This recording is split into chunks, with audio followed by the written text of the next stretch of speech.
Jerry Taft, Realtor with eXp Realty and Team Taft based in Invermere, BC.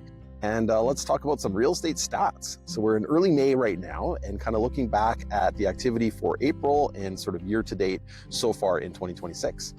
So for a number of months, going back to December of 2025, seen sale volumes be quite low. Sales are actually been quite a bit lower than the year before, and some of the numbers are quite grim. So for example, in December, the sales were down 50% from the December of the year before, and in January, we saw sales were down 41%. February was 39%, and March was 18.75%.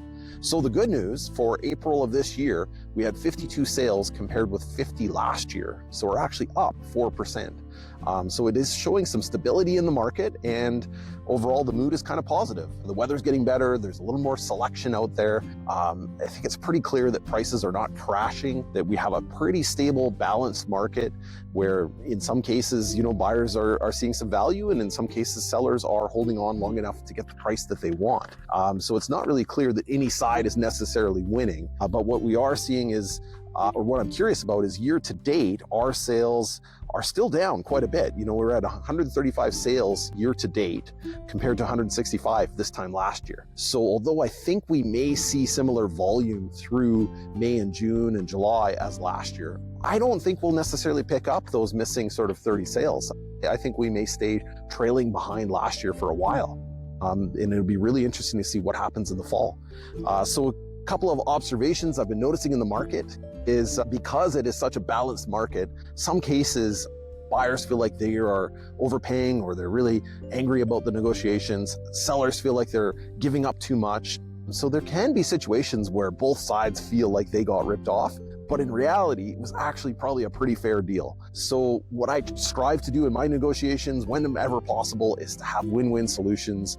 And ideally, you have both sides coming out knowing that it was a fair deal and nobody feels like they were ripped off. And then, yeah, generally on the ground, I would say sales activity right now has been pretty balanced between houses, single-family homes, some more expensive properties. There's also been some lower-priced condos and townhouses that have moved.